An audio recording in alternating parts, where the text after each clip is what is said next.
بسم اللہ الرحمن الرحیم۔ ایک مرتبہ حضرت علی رضی اللہ تعالی عنہ مسجد کوفہ کے ممبر پر کھڑے ہو کر خطبہ دے رہے تھے۔ جیسے ہی خطبہ ختم ہوا تو سامعین میں سے ایک شخص اٹھا اور کہنے لگا، اے حضرت علی رضی اللہ تعالی عنہ، میں شام سے کئی مہینوں کا سفر طے کر کے کوفہ تک پہنچا ہوں کہ میں آپ سے کچھ سوالات کر سکوں، تو اس لیے میں آپ سے کچھ سوالات کرنا چاہتا ہوں۔ حضرت علی رضی اللہ تعالی عنہ نے فرمایا، اے ابن آدم، تم جو سوال کرنا چاہتے ہو بلا جھجک مجھ سے پوچھ سکتے ہو۔ تب وہ شخص کہنے لگا، اے علی رضی اللہ تعالی عنہ، میرا سب سے پہلا سوال یہ ہے کہ اللہ تعالیٰ نے سب سے پہلے کس چیز کو پیدا فرمایا تھا؟ میرا دوسرا سوال ہے کہ آپ مجھے کائنات کی 10 طاقتور ترین چیزوں کے نام بتائیں۔ میرا تیسرا سوال یہ ہے کہ وہ ایسی چیز کون سی چیز ہے جو سانس لیتی ہے مگر اس میں گوشت یا خون ایسی کوئی چیز نہیں ہے۔ میرا چوتھا سوال یہ ہے کہ اللہ تعالیٰ نے سب سے پہلے آسمان کو کس چیز سے پیدا فرمایا؟ میرا پانچواں سوال یہ ہے کہ آپ مجھے 7واں آسمان کے نام بتائیں۔ میرا چھٹا سوال یہ ہے کہ آپ مجھے آسمان کے تالوں اور ان کی کنجیوں کے بارے میں معلومات فراہم کریں۔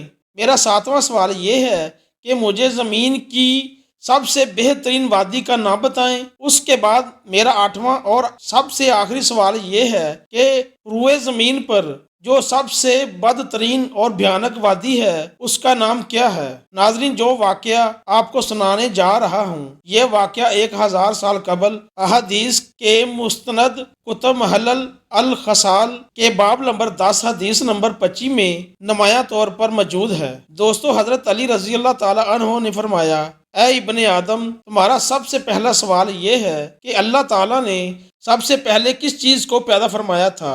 تو تم جان لو، اللہ تعالیٰ نے سب سے پہلے نور کو پیدا فرمایا تھا۔ تمہارا دوسرا سوال یہ ہے کہ اس کائنات کی 10 طاقتور ترین چیزیں کون سی ہیں؟ تو اللہ تعالیٰ نے اس پوری کائنات میں سب سے زیادہ طاقتور پتھر کو پیدا کیا۔ اللہ نے اس سے بھی طاقتور چیز لوہے کو پیدا کیا جو پتھر کو کاٹ سکتا ہے۔ اسی طرح آگ کو لوہے سے بھی زیادہ طاقتور بنایا جو لوہے کو پگھلا دیتی ہے۔ آگ سے طاقتور پانی ہے جو آگ کو بجھا دیتا ہے۔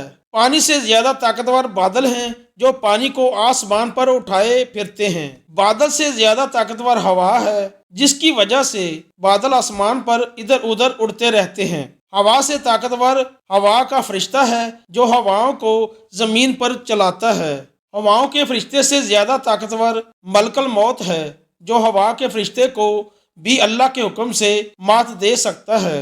ملک الموت سے بھی زیادہ طاقتور موت ہے جو خود ملک الموت کو بھی موت دے دے گی۔ موت سے بھی زیادہ طاقتور اللہ تعالیٰ کا حکم کن ہے۔ جب اللہ کسی کام کے کرنے کا حکم جاری کرتا ہے تو پھر کوئی بھی شے اس کے کام کے بیچ رکاوٹ نہیں بن سکتی اور وہ کام اللہ کے حکم سے ہو کر رہتا ہے۔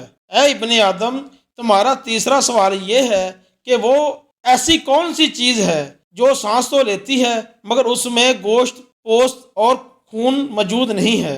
تو تم جان لو وہ چیز صبح ہے۔ اللہ رب العزت نے قرآن پاک میں ارشاد فرمایا ہے، قسم ہے شام کی جب وہ جانے لگے اور صبح کی جب وہ سانس لے کر آنے لگے۔ دوستو، یہ چاند، سورج، ستارے، سیارے، کہکشائیں، زمین و آسمان، سپر شامیں، یہ سب بھی اللہ تعالیٰ کی مخلوقات ہیں۔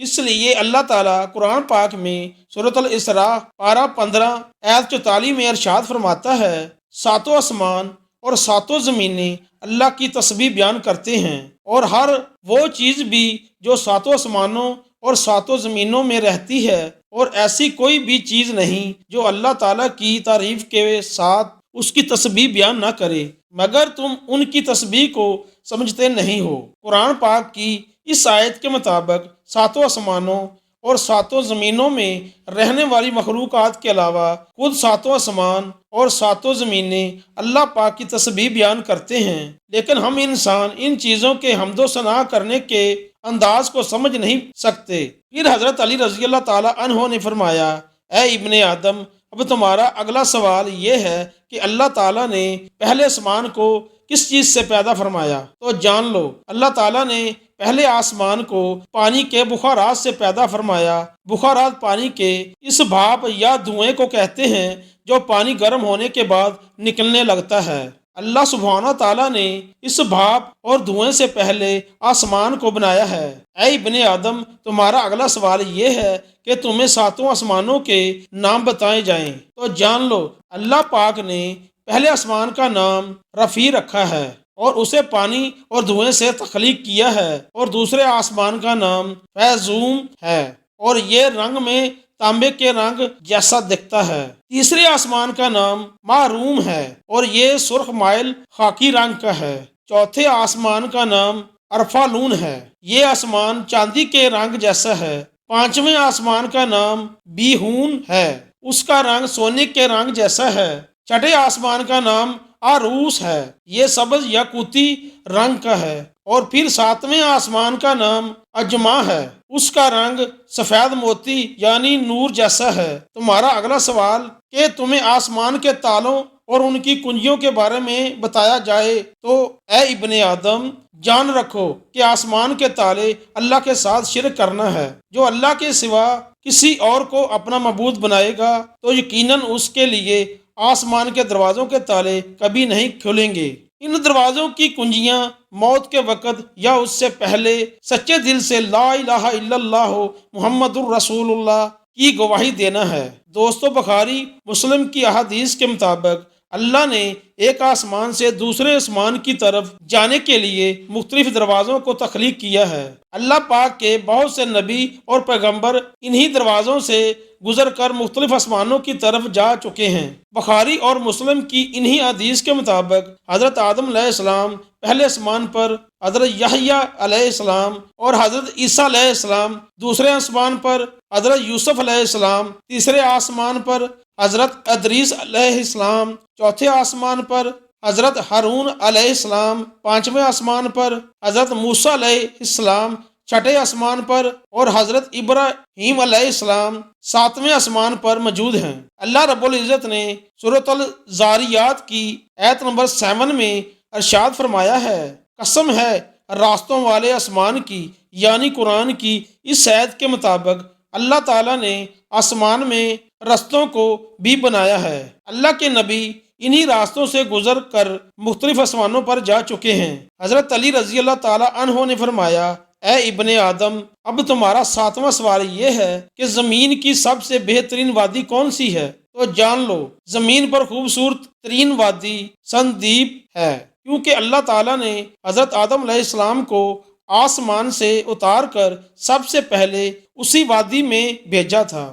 دوستو، یہ وادی موجود دور میں سری لنکا میں موجود ہے۔ حضرت علی رضی اللہ تعالیٰ عنہ نے فرمایا، اے ابن آدم، تمہارا سب سے آخری سوال یہ ہے کہ اس دنیا میں سب سے بھیانک اور بدترین وادی کون سی ہے؟ تو حضرت علی رضی اللہ تعالیٰ عنہ نے اس آدمی کے سوال پر یہ بیان فرمایا کہ دنیا کی بھیانک اور بدترین وادی یمن میں موجود ہے، اور اس وادی کا نام بیراہوت ہے، کیونکہ یہ وادی جہنم کی وادیوں میں سے ایک وادی ہے جہاں پر مرنے کے بعد کافر اور مشرک لوگوں کی روحوں کو عذاب دیا جاتا ہے۔